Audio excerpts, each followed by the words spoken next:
Hi, I'm Ryan Weatherby from Crooked Generation, and you're listening to Bryan Mirando's Free For All podcast.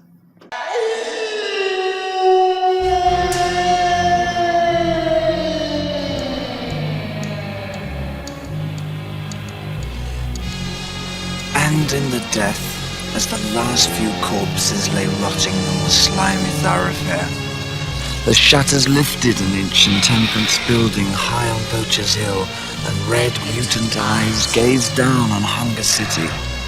No more big wheels. Fleas the size of rats sucked on rats the size of cats, and 10,000 peopleoids split into small tribes, covered in the highest of the sterile skyscrapers like packs of dogs assaulting the glass fronts of Lovely Avenue, ripping and re-wrapping mink and shiny silver fox, now leghorns, family badge of sapphire and cracked emerald. Any day now, the gear of the diamond dogs. This ain't rock and roll! This is genocide! Hi, doing everybody. I'm Bryan Mirando. This is the Free For All podcast, and in the studio today, I got two very good friends of mine, Gabe and Matt from Crooked Generation. Guys, how you doing? Doing pretty good. Doing well. Thanks for having us, Bryan. Now, you guys have a lot of stuff going on right now. You got a new demo out. You guys talk about the new demo. I've heard a couple tracks from it. It sounds amazing. What went into finally doing this? Well, we needed something to record to send to labels and to sell at shows. A lot of people have been asking for some sort of music to buy, and so we finally got around to recording. There's about 14 songs on it. It's a live demo. We just recorded it all live. Everything but the vocals was done in one track, so it's a good time. Now, you guys are also doing something cool this summer. You're hitting the road with Winsky. You guys just did a show a couple weeks ago at Stamps. You talk about this tour, because I was just looking the other day on the site, and the dates are like 16, 17 dates in like 16, 17 days. I mean, how are you guys going to pull that off? 19 shows in 19 days. It's really not that bad. 45 minutes, only doing about 10 songs a night. And most of the days are going to be spent, driving from city to city. So, really we're going to have all day to relax and prepare for the show, get into the cities probably, maybe 4 or 5 o'clock. The shows will probably start, around 7, go till 11 or whatever. Then we'll probably crash in the city somewhere. And then, we'll wake up the next morning and drive to the next city. So it's really not going to be that bad. It's only going to be about like an hour or so of like work and playing a night, and pretty much the rest of it's going to be hanging out and stuff. Now, guys, you guys got a big fan base. Now, could you tell people, how did you go out about doing this? Because you guys don't really have a management. You guys don't have anybody backing you up. You just did this all on your own. How did you get the fan base that you have right now? Well, really, it just started, we've been playing shows fairly regularly for a little over 2 years now. And we've just played a ton of shows all over the area. So we've got to meet a lot of really great bands and made some great friends from playing the shows. And, really it kind of just started out like that from the local perspective. As far as social media, I spent a lot of time on Twitter, a ton of time on Twitter. We're approaching 8,000 followers right now. And what's really cool about Twitter is that you can connect with people all over the country, all over the world. I reach out via direct message to almost all of them.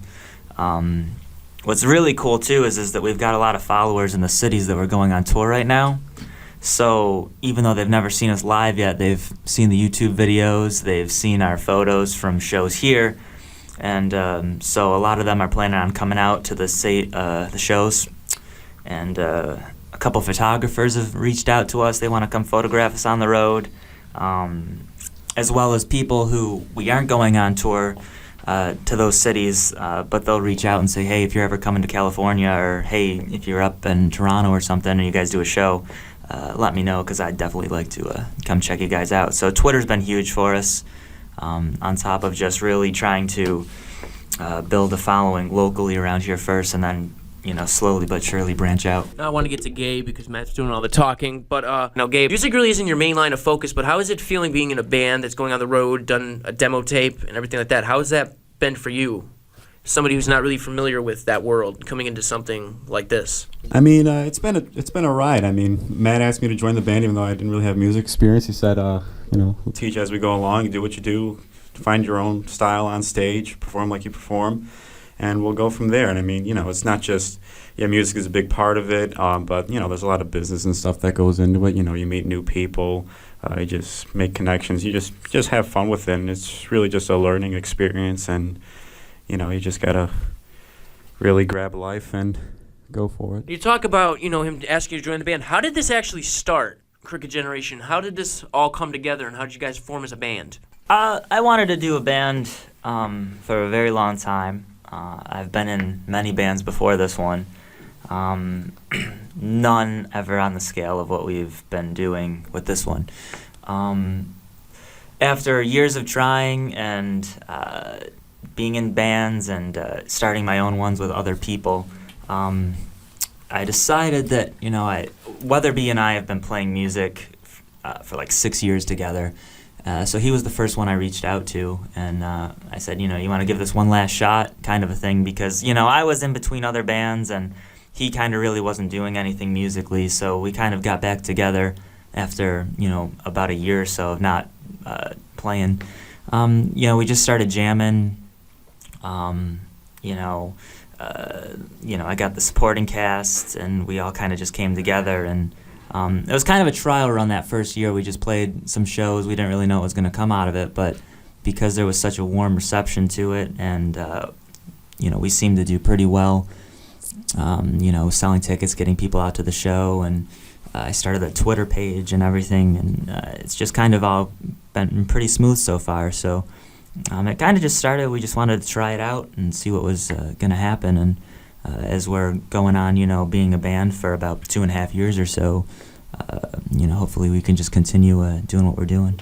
You talk about doing shows. I did see you guys at the show place a couple months back. You guys were amazing. Now, how does it... I did ask when Maddie was in here, 'cause she opened for you guys, I did ask, how does it feel having fans react to your music like that? I mean, it must be crazy, obviously that show wasn't as big, but I've seen you guys do bigger shows. How does that feel when you have audience following you on Twitter, liking you on Facebook, watching your stuff on YouTube and stuff like that? How does that feel, having so many people support you? It's pretty wild. It's cool. And I think what's cool too is when we're on Twitter or when we're promoting shows and stuff, a certain level of it you have to promote yourself and everything. But for the most part, sometimes people seek us out. I never want to be overbearing.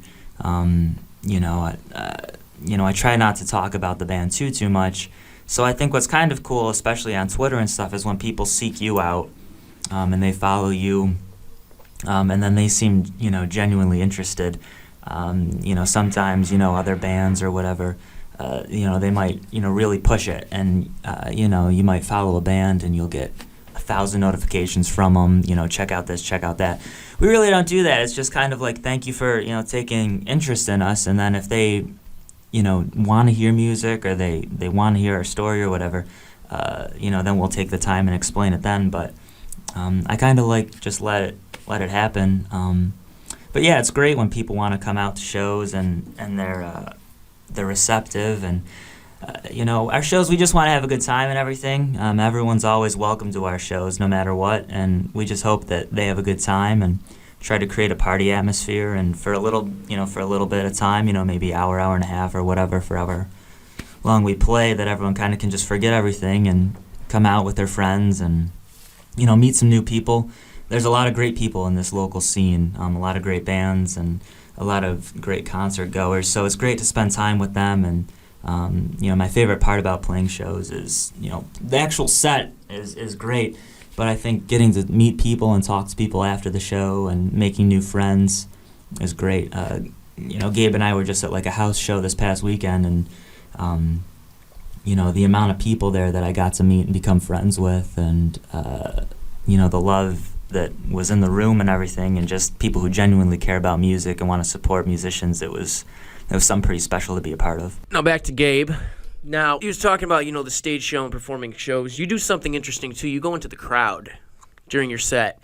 What made you come up with that idea to do that? I mean, you got to pick your moments. There just be nights where the crowd's just really into it, and that's really, what does it for us. I mean, we can do whatever we can on stage, but if we're not receiving the right feedback or the feedback that we want, it's really hard to, carry that energy. So when the energy's right and, you could just tell that it's the right moment to do that, it just kind of happens. There's not really any planning. It's just something that in the moment just feels like it's the right thing to do. Yeah, it's a very spontaneous thing. I think what's kind of cool about, shows is like some nights, nothing's really planned, but the crowd sometimes is super into it. And we definitely feed off of that. And so it's great to see when the crowd's having a good time, because we have a better time too. So. And it's fun to see the guys having fun too, looking over and seeing Gabe or B, or looking back at John and the kit, and the guys are having a really good time. It's satisfying. I'm sorry to cut you off there. Now, obviously today, since I got Crooked Generation in the studio today, we're going to be playing all Crooked Generation's new music off their new demo tape. What song you want to play first here on the show? Oh, probably High and Dry would probably be a good intro song. It was inspired musically. That track in particular was definitely inspired by like 70s rock. The riff's very like Aerosmith, Zeppelin-esque, I guess you could say. So here's High and Dry by Crooked Generation here on Bryan Mirando's Free For All podcast.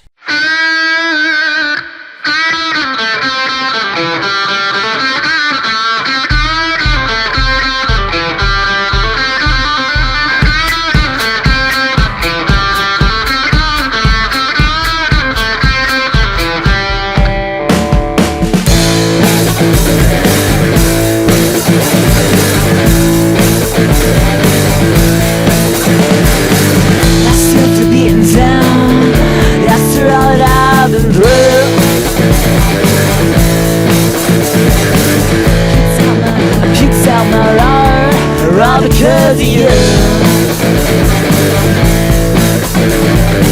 the sickness won't go away. I can't get my eyes off the floor.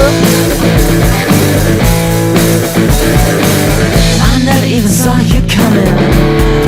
I was in the world.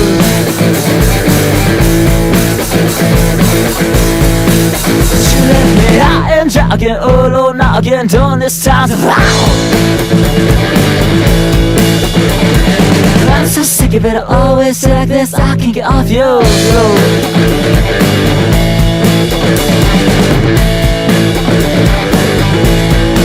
But I'm convinced you ain't afraid of anything.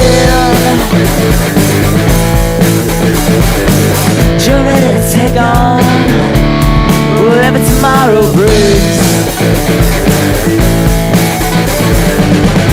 On to better shit, I'm still waiting for you to pull.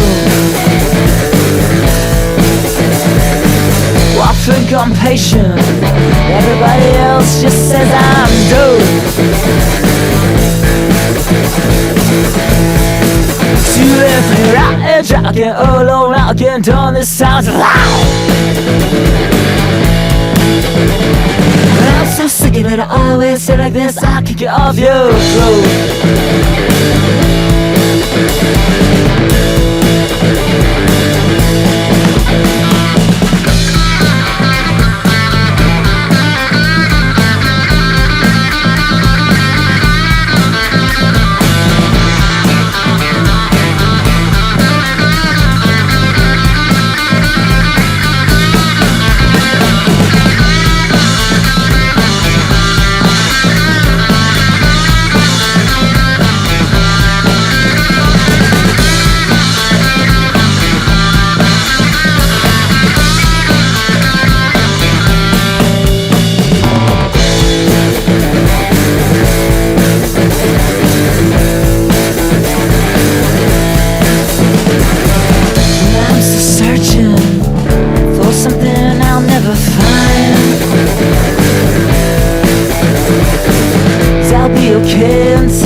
You left me and try again, oh Lord, not again, done this time.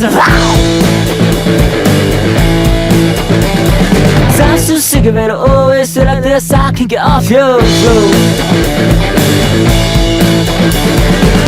And try again, oh Lord, not again, done this time. I'm so sick of it, I always feel like this, I can't get off.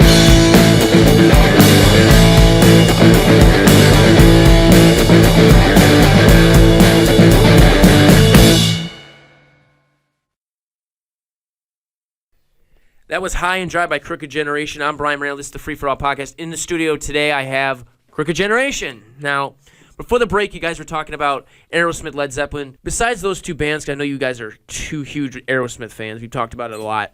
Who are some of your other influences that have had an influence on your music? For me, when I was 9, the band that first inspired me into like wanting to start a band was Green Day. Trey Cool. I started out as a drummer. I wasn't always a guitarist or singer. Trey Cool was my favorite drummer at the time, so I wanted to be like Trey. You know, and then as I got older and I wanted to start getting into songwriting and playing guitar, that's when I moved away from the drums. Aerosmith, for this band in particular, when I decided that I wanted to, you know, start up Crooked again and see what we could do with it, Aerosmith was like the soul band that influenced me. You know, I have a ton of influences. Right now we're super into the Struts. I've always been into like the glam rock, glam punk, so bands like the New York Dolls and T-Rex and all that stuff is influence on me. Punk rock was like my first kind of genre that I found on my own and fell in love with, so bands like The Clash and Social Distortion and all along those lines were definitely a big influence on me. And then obviously growing up, you know, the Stones and Pink Floyd and stuff like that, music that my dad listened to, and the Beatles and all of that, that was an influence as well. And then, you know, as far as like my stage presence and everything like that, you know, Freddie Mercury and Bowie and stuff like that, those guys are very, very big influences on me, and you know, how I go about, you know, my stage presence. And then from a guitar playing standpoint, you know, Joe Perry and Slash are probably right up there as two of my favorite guitarists of all time. So I think that a lot of my playing style reflects those guys. Speaking of Green Day, me and Matt just saw them not too long ago, about a month ago in Hamilton. That was probably the first band that I ever really got into. I was only like 5-6 years old when someone first got me their CD, and I've been a fan of them ever since, and I just got to see them live for the first time. And yeah, it's safe to say that seeing them perform or seeing videos of them and just hearing their music and their message and things like that kind of it's a big reason of why I do what I do, whether it's on stage or just being in the band in general. Now, guys, if you guys have seen the show before, it is a tradition. Maddie did it. Alex did it. It's time to put you two in the hot seat and answer a little Q&A. You guys up for it? Yeah, I got a pretty hot booty. All right, first one in the hot seat, Matt. Matt, question 1. Where'd you guys get the band name from? Well, originally I found the name. It's in a Bible passage actually, and it's kind of a pretty cool quote. It's like, I don't remember all of it, but it ends, "Be saved from this crooked generation," and I thought that's a pretty solid name for a band. And I think especially like with everything going on in the world today, and our generation and the generation, you know, coming after us, it's kind of crooked generation right now. So I think it's fitting. We do spell it differently, and for those who don't understand why, it's because it was in the Bible. So if you spelled it right, which it started out that way, you would find nothing whatsoever about the band. You know, we would probably be on page 13 of the Google results. So we changed it. I added an 8 to make it Crooked Generation, and now we're the only thing that comes up. So eventually, you know, if we ever get to a point where, you know, we're maybe a little bit more well-known, you know, or, you know, people know who we are, we might go back to the original spelling. But for now, the 8 kind of gives us a little bit of uniqueness to it. Question number 2. What goes in the band, like beyond the music standpoint? What goes into making this happen every day, every show, every recording session, every rehearsal? Yeah, there's a lot of work that goes in. I mean, there's a lot of work that goes into preparing for shows. We have about 20 originals so far, and we've got a pretty decent amount of covers that we've done. So sometimes making a set list can be kind of crazy because unless you're like a headlining band and you have all night to play, typically, an average set might be 30 to 45 minutes. So picking the songs to use can be tricky because you don't want to do the same songs every single time, and you like to switch it up, but sometimes you don't know how the crowd's going to react to a song if they've never heard it before. Some people kind of want to come out and see like the main 6 or 7 songs that they're used to hearing. So set lists, we try to rehearse as much as possible. It's just, balancing 4 guys and their schedules with work and life and everything else that we do. Sometimes it gets tricky, and rehearsing isn't always, the easiest thing to do. But we definitely try to get in, a few, especially in a short period of time leading up to a show. From even beyond actually music, promotion takes a lot of time. I spend a ton of time on Twitter and other social media platforms and word of mouth promoting, talking to the guys, making out plans, who's gonna, how many tickets everyone wants to try and sell to each show. It takes a lot, especially on days of shows, making sure that everyone's been contacted and everyone's coming out, and a lot of money needs to be accounted for. And, since we don't really have a manager or whatever, I do a lot of that. Whenever we want to get merch or live photos or anything like that, usually I have to keep track of all the money that we have. But we've got a pretty good system that, we make, if we make a decent amount of money from a show, we save it all up and everything so that we have money to put aside for photos or to buy brand new merch or, for example, the tour coming up, there's a lot of gas money. We have all of that saved up. And I think what's kind of cool is because we're all pretty smart with our money and how we use things. Very little money comes out of our pocket.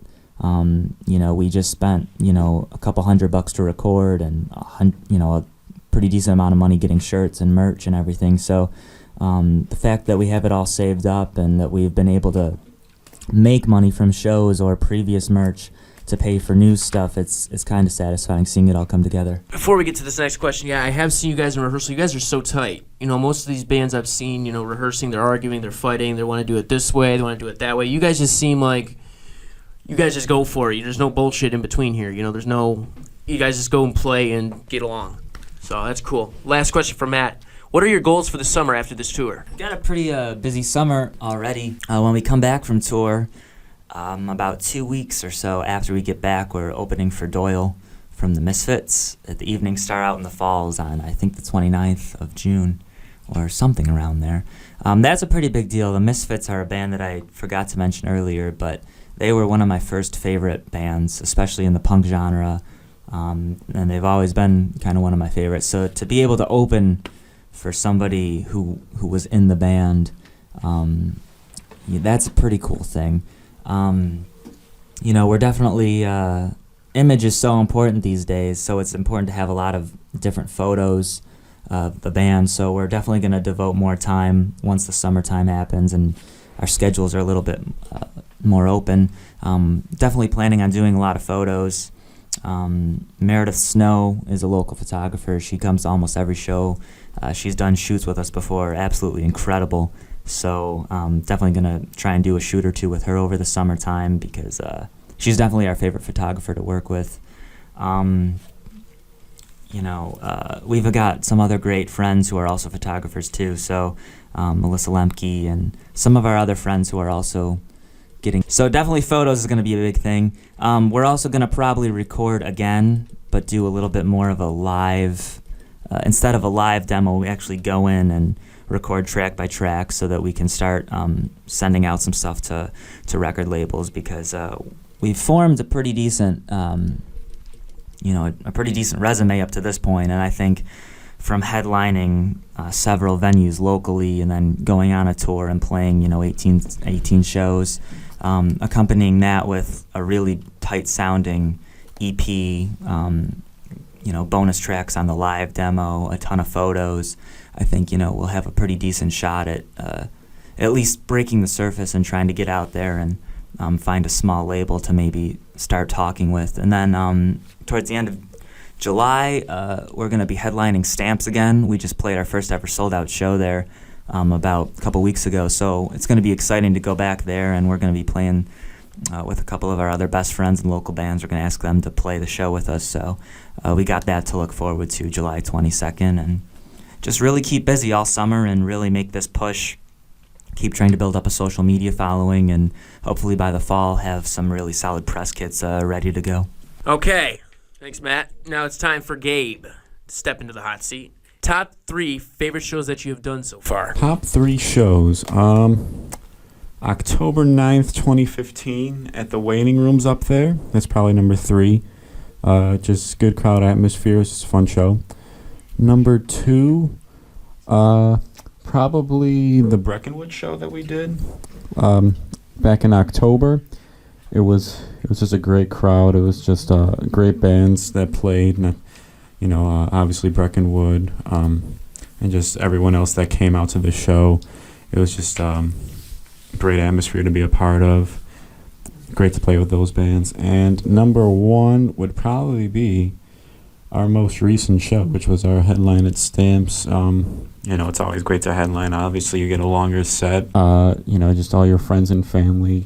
You're the main event. We covered Johnny B. Good during that. Obviously, we all love Chuck Berry.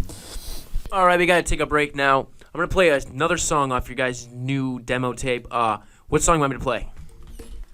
This is probably going to be the title track of the album whenever we get around to doing the legit album. It's Love's Blacklist. Here's Love's Blacklist on Bryan Mirando's Free For All podcast.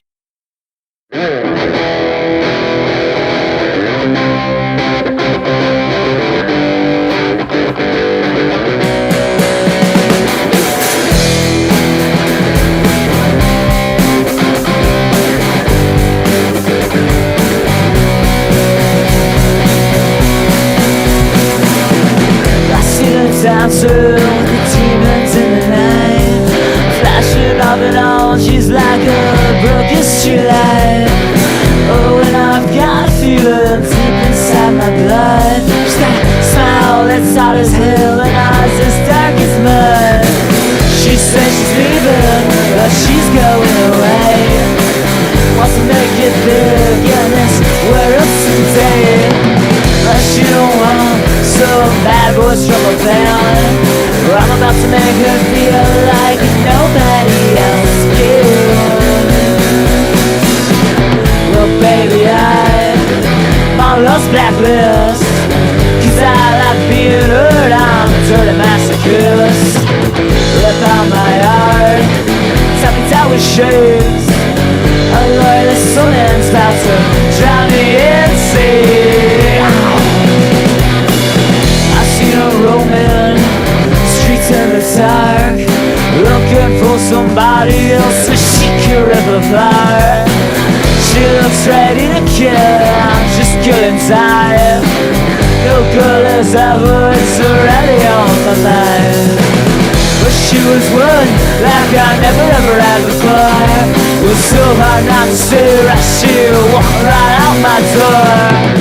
So put me in my grave, make sure I'm still inside. She's eating what's left of my heart as she stepped in, out with a knife. Oh baby, I'm on Love's Blacklist, 'cause I like being hurt, I'm a dirty masochist. Rip out my heart, tell me down with shades.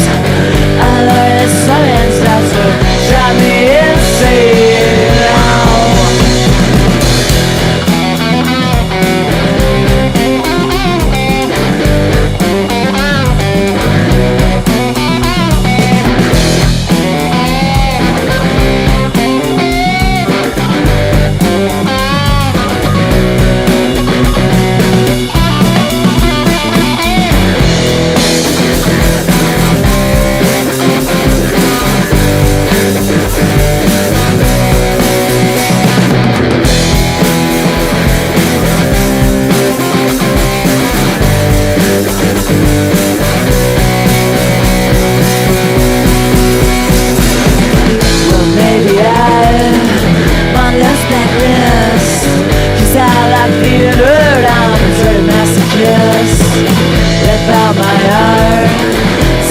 bushes. This wind's about to drive me insane.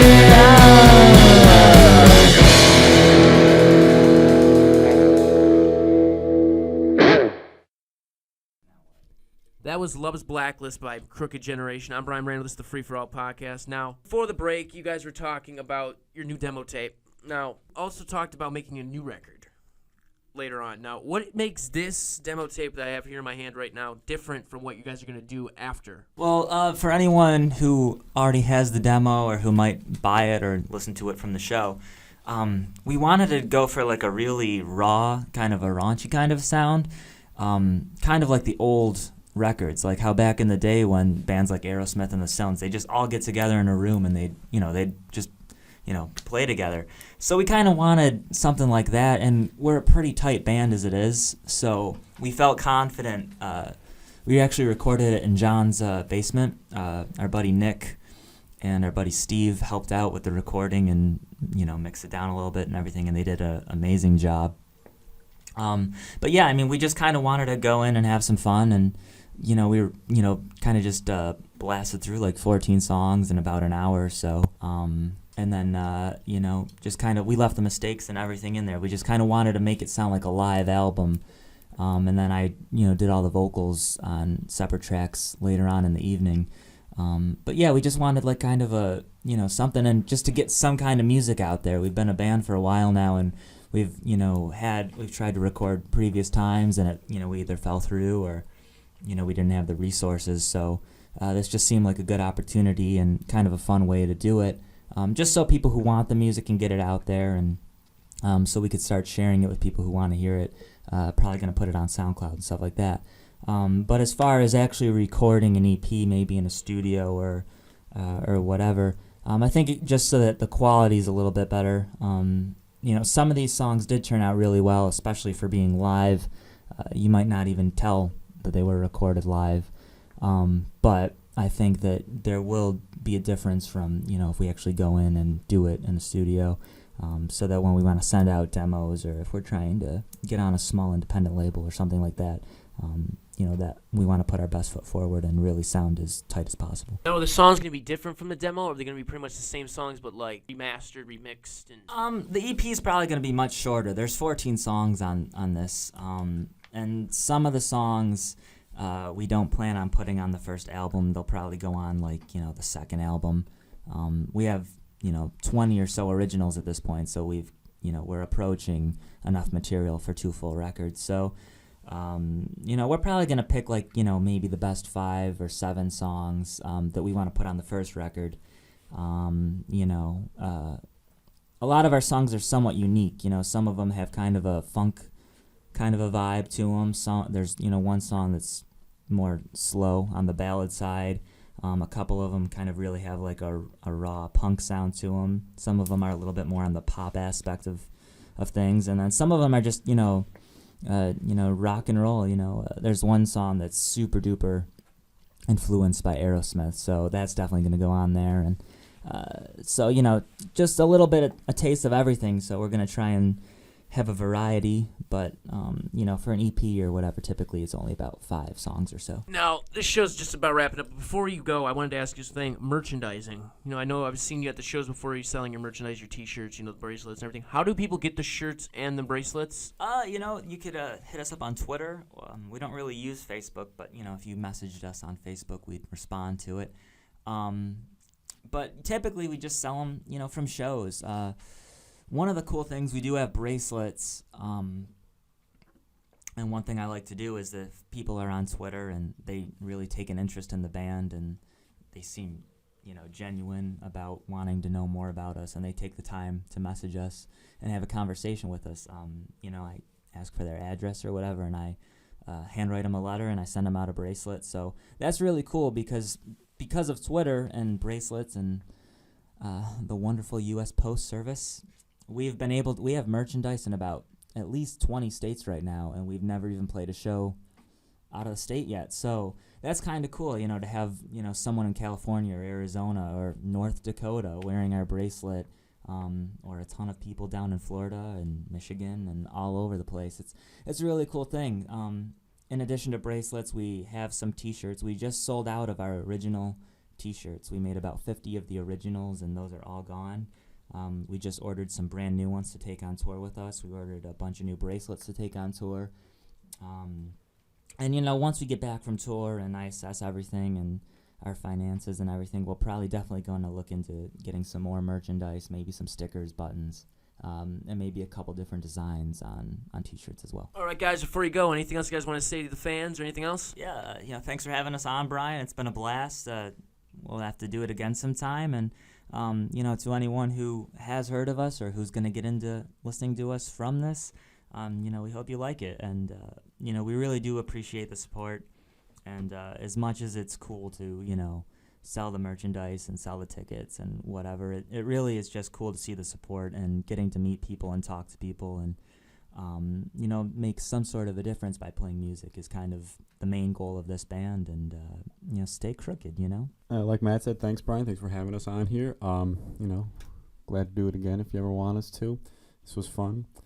And, yeah, we were glad to, do this and another way to get our name out there for anyone who, comes to shows or just listens to us in general. Thanks for everything. Wouldn't be able to do it without the support. We can only do so much, but it's all about the feedback, like I said earlier. So thanks so far, and keep listening. Some great stuff to come in the future. Now, thank you guys for being on the show. It's no problem, guys. You definitely will be back on again. Now, guys, everybody who's a Crooked Generation fan out there thought this one was good. I got our bass player, Ryan Witherby, is going to be in the studio with me. So what you guys didn't get to know from this episode, you'll probably get to hear with him. I'm going to have so much fun hanging out with him. I've got to know him a little bit more this year than I have in the previous thing, but he's such a great guy. It's going to be so much fun to have him on the show. Yeah, he's a great bassist, and we're lucky to have him in the band and everything. So you're definitely going to want to check out that episode because he's a great guy. Let me tell you about that guy. You could think he's a quiet guy, but once you really start talking to him, he can be a good time. Let me tell you. Yeah, that. he pulls off the nice and quiet, innocent, thing. But I'll tell you what, that Ryan Weatherby there, he's a time and a half. Get him to stand on a chair. What's poppin', Jimbo? Yes, he is great. I remember one time, before we go, I just want to share a story. I remember one time, he was really quiet. I was just sitting there talking. I forgot I mentioned Bob Dylan or something. And he maybe sat there for like a half hour talking about how Bob Dylan was a big inspiration to him and everything else. I'm like, dude, you've never talked. And all of a sudden you're there, like, why didn't you do this from the minute I met you? Really. So it's going to be so much fun to have him on the show next week. Please check out that episode. As long as my other episodes, follow me on Facebook, Twitter, along with Crooked Generation on Twitter. The links will be in the description below. Until next time, do good to others like you do to yourself. I'm Bryan Mirando. This is Crooked Generation saying goodbye. Yeah, goodbye, folks. And we're going to leave you with the song that we end almost every show with. It's just a good time, and it's not a song that it's not about what you think it's about. This song's called Rain Today Means Mud Tomorrow. Real quick before we go, shout out to all our friends and family, especially our friend Doug. Just so you know, Doug Vince Carter is a basketball player, not a band. He played for the Raptors. Your apparent favorite team. We the North. Here's Rain Today, Mud Tomorrow by Crooked Generation. This is also one of my favorite songs off the record, as well as seeing you guys do it in concert. So enjoy.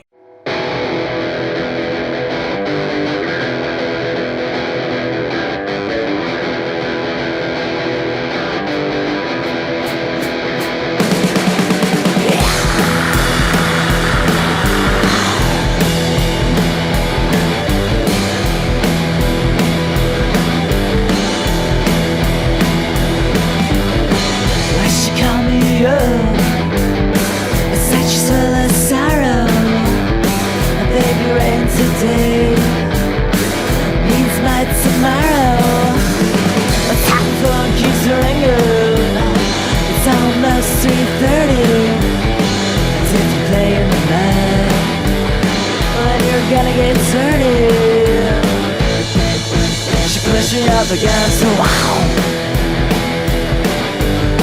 I got a number in a corner from a back room stall. She said, baby boy, you can have it.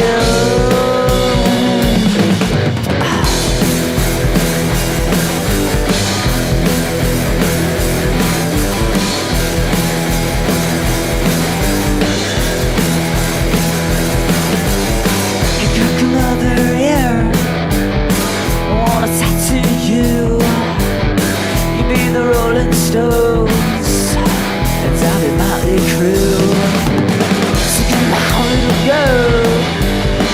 break the rules together, 'cause the dirtier it gets, the band just gets better. She pushed it up against the wall. I got a number and I called from the bathroom door. She said, baby boy, you can have it together.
Against the wall.